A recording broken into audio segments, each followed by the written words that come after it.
Welcome to yet another edition of Full Moon's Videozone. As you can see, we're here on the set of Prehysteria with these really incredible dinosaurs. Whoa! No, they're upset because it's like 120 degrees in here and we're all sweating. I think you really enjoy this picture. The dinosaurs are truly remarkable, the way they move. We're using a combination of rod puppetry and stop-motion animation. There's quite a different variety of effects being used to create the illusion of these small dinosaurs. But I just wanted to say that, you know, it took a while to get Arcade finished. It took over a year in post-production because of all the computer CGI effects.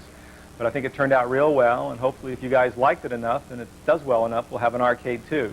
In any case, I'll see you on the next edition of the Videozone.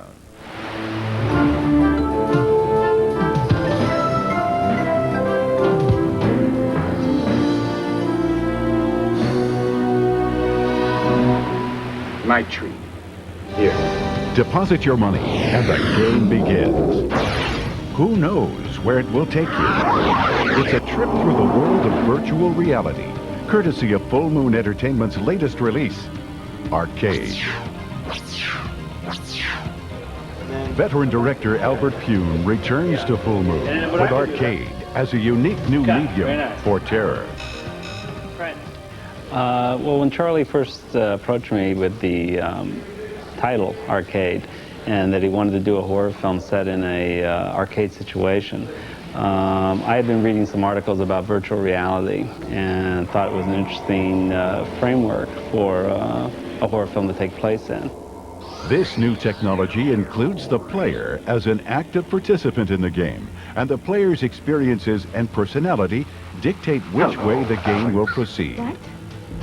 Give me a try. You might like it. I think what's interesting about the game is that each level has a different aspect in terms of how it works on Megan's personality, her character's personality. So I think each of the levels have their own sort of, you know, fascinating facet to it. Mom?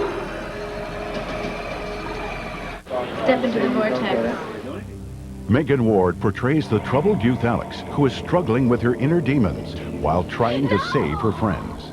What's nice about Arcade is that Alex is the unexpected hero. It's the last person you would think to save the day, because she's got a lot of problems, but she has to also save all her friends from this vicious monster, this machine that's taking over.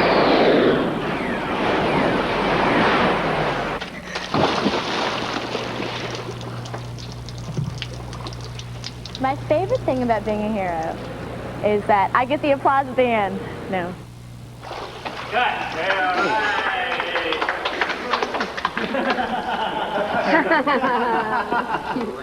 Okay, that's print and wrap.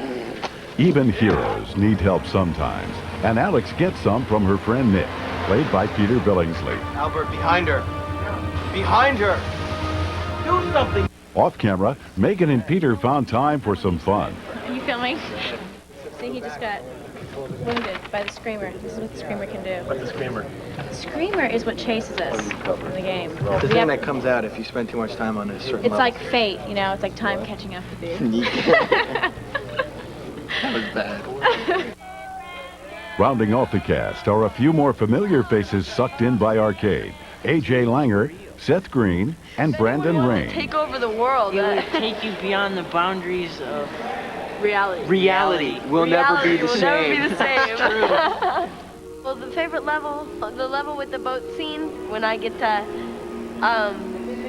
just come out and tell Alex everything I think of her. I wish I could kick her butt, but in the end, she gets me. She and I don't get life, it, man. but she does save my life. But you're the truth teller. I lied. Oh, Arcade it's crazy. will rule the world. There is no escape. Oh, stop. It's too intense. When we said reality will never be the same, we weren't kidding. Each player must wear several accessories to enter the world of Arcade. These are the cyber gloves, and this is what enables you to actually touch the virtual reality. This is your headpiece. This is what you look into, and these are our joysticks, so we can maneuver. And this is our escape button when things get hot and heavy. We just hope that the escape button works. Once inside the arcade world, the special effects magic takes over. What they've done is they've painted the trucks and the wheels blue, which matches the blue color of the blue screen. Now, anything that matches that color is going to be omitted from the picture.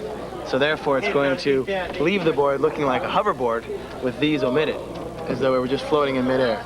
Pretty neat, huh? Don't tell all the secrets, Peter. Sorry. An oversized blue screen was created to give the illusion that the player was completely enveloped in the computer world, and a special camera was used to film the sequences. This machine here is called a power pod, and it's a remote control head that maneuvers the camera detached from the head. So I am operating the camera in the luxury of these wheels here. Pan and tilt here. And I have a monitor. I don't know if you can see this as my viewfinder. So it's pretty neat. I can orient these any way I want. And the power pod allowed us to make quite a few kind of radical camera moves very easily. And it could just float over the stage and allow the camera to get into a lot of positions that normally we couldn't in a conventional way. After the blue screen footage is shot, the blue background behind the actors is electronically removed and replaced with new images created by the computer animation company Digital Fantasy. For Arcade, we are creating several levels of animation. We're creating two-dimensional animation and matte paintings for the backgrounds, and we're also creating entire three-dimensional sets and animations for other pieces of the film. Two-dimensional computer animation is very similar to standard cell animation, the kind of work that's been done in cartoons for years. The difference is that you're painting with pixels rather than painting with paint on acetate. You're creating the entire image inside the computer. These are the digital matte paintings that we're creating for the film. As you can see, we've got scanned-in images of the characters, and we're literally putting them into worlds. 3D animation is something else entirely. 3D animation is more of a set design and object building type of work than painting.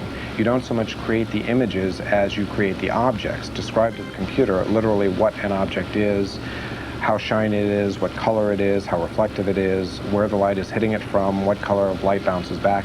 All of these descriptions are keyed into the computer, and then you tell the computer to draw the image. Then we start putting it through tests. We start rendering images to see what it looks like. And then when it's finally tweaked to the point that you're really happy with it, you set it down for the final render. Generally, the final render tends to be the most time-consuming but least labor-intensive part for the people. The computer does all the work at that point. And this is actually the model building part of the program. Right here on the screen, what we have is a model of light cycles. If we look at it in a perspective view, we can see the object that we're building as we're developing it. The computer will draw a wireframe version of the model to let you know what it's looking like at this point. At any given time, you can go in and render it full color to see what it looks like, but for speed purposes, we tend to work with it in wireframe just so that we have an idea as to what it's going to look like in proportion wherever it's going to be moving on the screen. I think this is going to be one of the most computer animation intensive films ever made. There are several major sequences.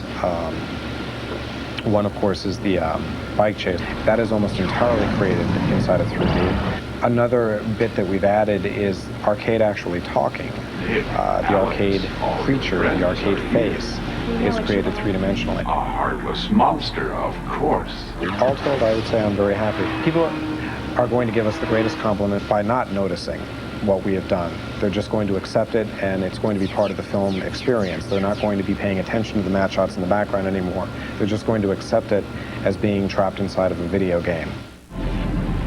Got my free life. The special effects may be the most spectacular part of Arcade, but it was the human element that brought it all together. Yeah, we're just becoming one big happy family. Happy family. I think the audience is really at first going to come to the movie, of course, to see the effects, and they are wonderful. But I think that one of the great things in the film is the scenes with the kids and their rapport and I think that we improvised a lot of their scenes, and I think that you see kind of a youthful exuberance that you normally don't see in a film. I think it's fresh and very spontaneous and a lot of fun, and I think that audiences will come away with that being probably their fondest memory of the film. Yeah. Peace. Thanks. Bye. Arcade. Kiss reality goodbye.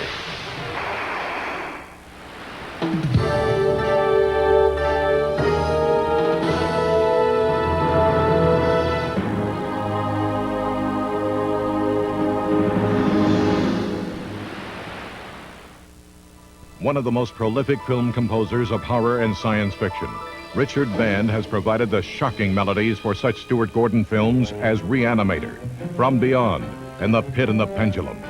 A self-taught musician, Band toured Europe with his own rock group while still a teenager. In 1978, Band co-composed his first score for Laser Blast. Since then, Band has spent much of his career in the company of devil dolls, ominous aliens, and monsters from the fourth dimension.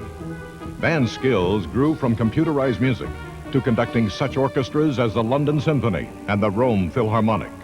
His unique mixture of strings and synthesizers marking such scores as Troll, Mutant, and The Arrival. At Full Moon, Band has composed over 10 scores, including the evil lullabies of the Puppet Master films and the robotic march of Crash and Burn. Now, Richard Band possesses he takes to give melodic magic to Dr. Mordred.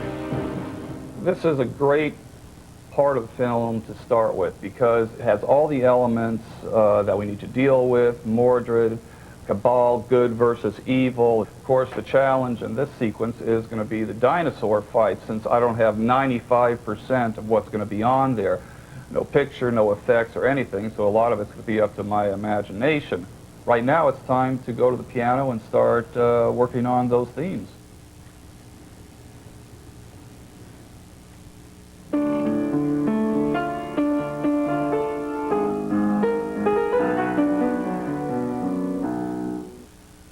Matter of coming up with themes, which I have some ideas for.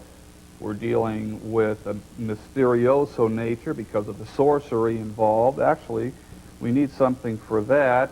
Let me see. Yeah, maybe harp going.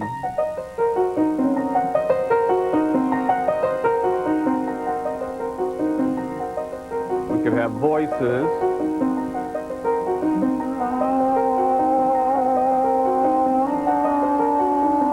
Over that's good. Mainly we need a bridge, something that can be played more slowly, orchestrated differently, something to give the audience a sense of musical continuity. So we have the beginning, which is this then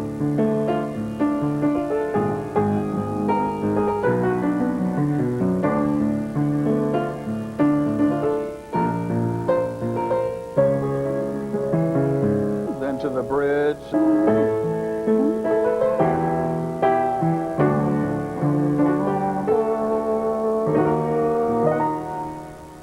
Actually, that's going to work very nicely.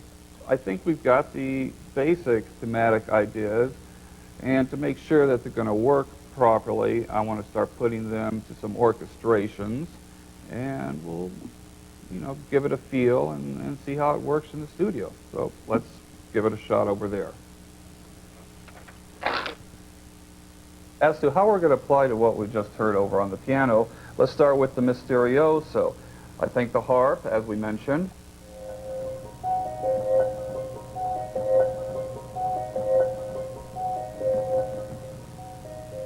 Okay, now that's going to work really nicely, especially when we marry it with some nice trems behind it, something like this.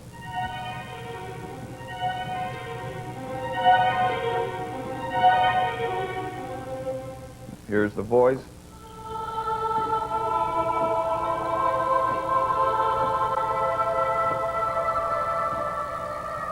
There are the voices. Now let's see. Obviously we're going to need those nice French horns, since they carry a very majestic type sound for when we get into the Mordred theme. The coming to the rescue, Mordred wins, and here's...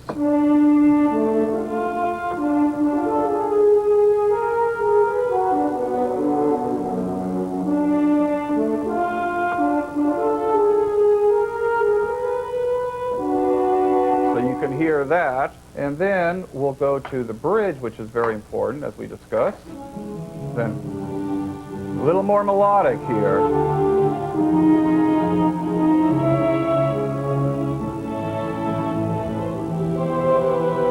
Counter melody with the French horns. Back to Mysterioso.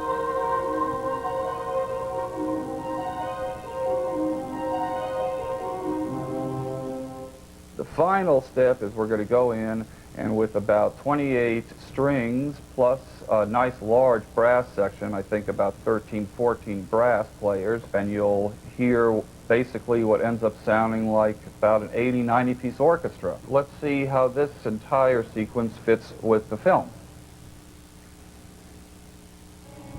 So at this point, we're putting the elements together.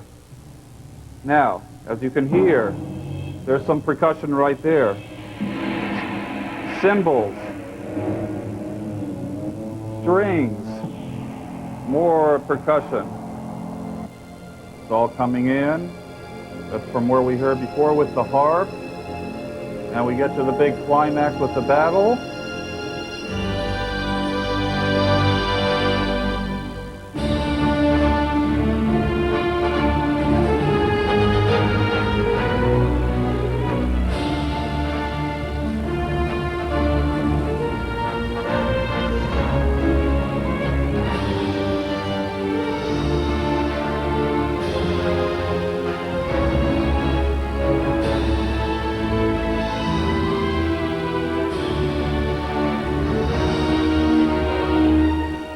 I think it's interesting to note that there are only a handful of people in this town who are doing scores this way. One of the reasons is partly budgetary, but it's also really neat to combine the electronics in an orchestral sense with real orchestra. It's up to the mixers when they put the sound effects in and the dialogue and so forth and so on. Hopefully I'm not going to get murdered in that process, which happens quite often. At least I know the score turned out well, the melodies are strong, and we're in good business. Right now it's up to the fates and the producers. Well, as everybody knows, there's a lot of ghostwriting going on in town. Although I've never really admitted to it, I think it's time to come clean. This here is my ghostwriter, Rachel, who also happens to be my inspiration. Dr. Mordred and other Richard Band CDs for Puppet Master and The Pit and the Pendulum are now available on Moonstone Records.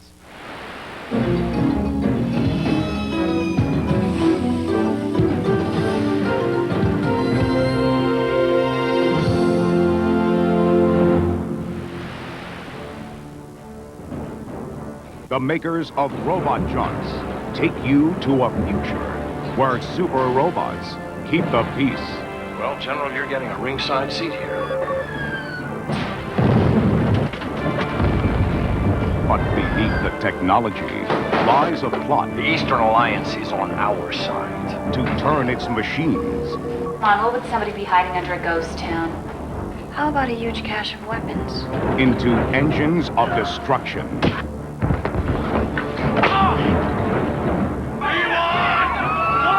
Captain Wally has commandeered the robots. I learned a whole 9 robot yards. Strap in, Sophie! The robot wars have begun. Watch this baby dance.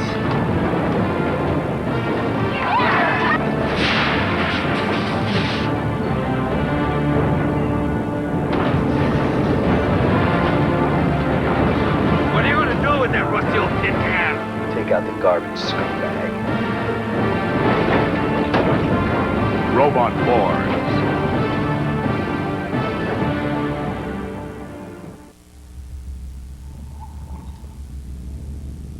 She journeyed to a forbidden land to unlock evil's darkest mystery. But now that she has tasted the power of the night, her only desire is to stop an unspeakable demon from devouring her soul.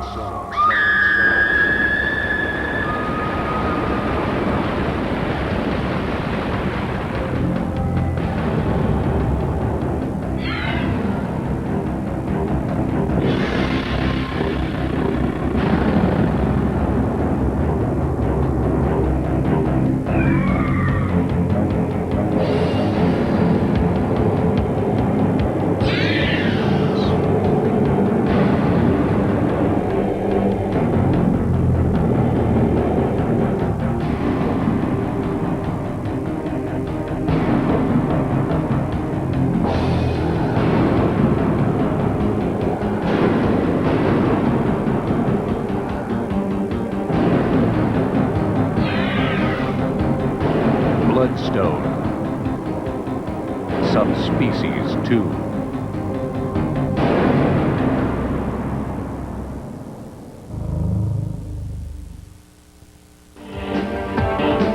Jack Death is going back to the future to take care of old business. Did you give him his assignment? I'm gonna send you back down the line to kill the transits at their source. We need you down the line, Jack! Go! You'll see me again, Alice. You better get to Lena. Can I help you? I know this is a hell of a shock. I would have called first. I got some transfers to send you and I need your help. When did the military start transient experiments? She claims it's been going on for years. It's a real black bag operation. She used to be part of it, but now she wants out. Lena. Who the hell is this guy? I'm a transfer hunter. 3 times, and you're death.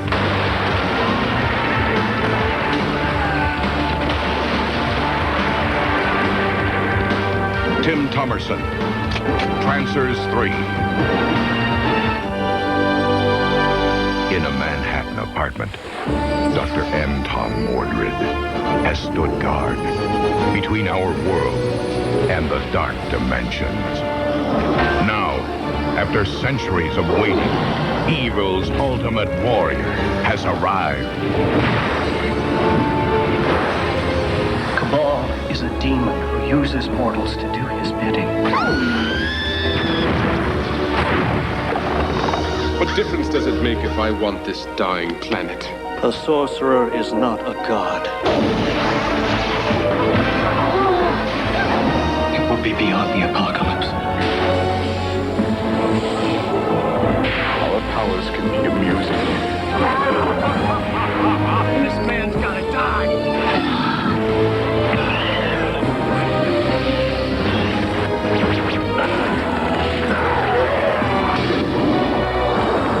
Dr. Mordred, master of the unknown.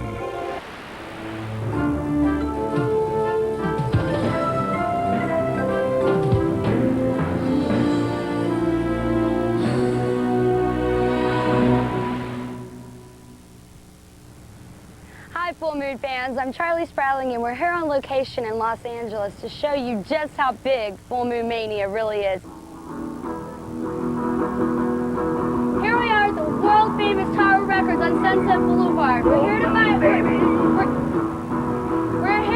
out exactly how much Full Moon Records is selling for CDs. Well, why don't you guys just come on inside with me and we'll find that out, okay? Follow me. So don't forget to get down to your local record store and pick up Moonstone's latest releases, Subspecies, Netherworld, Oh my God! Hey! All right, it's the guys from Psychotic Symphony. Check it out. What are you guys doing here? We're just listening to ourselves on this movie soundtrack of Bad Channel. Oh, cool. Madonna, I love you. Cool gets out of his seat and shovels his feet. Here we are at Golden Apple Comic Books on Melrose. Let's go inside and see how good our Malibu Graphics comic books are doing. Be sure to get down to your local comic book store soon. We've got new Puppet Master series, Trancers, Subspecies, Demonic Toys, and you better hurry because, well, people will do anything to get their hands on them. As you can see, everyone's a Full Moon fanatic. I mean, everyone wears our t-shirts. We cannot keep them in stock. I'm telling you, if you want a Full Moon t-shirt from your favorite film, you better order one as soon as possible. They're so popular. Everything in Hollywood's got one. I have a closet full myself personally. Hi, we're here at Hollywood Book and Poster on Hollywood Boulevard in Los Angeles. As you can see, they carry all of our posters from our Full Moon films. You can get Trancers, Subspecies, Seed People, Puppet Master. They're just like the ones at your video store, so pick one up today. We're here at the Spotlight Tattoo on Melrose Avenue. Over here's my friend Bull, who's getting a tattoo by the artist Charlie Roberts.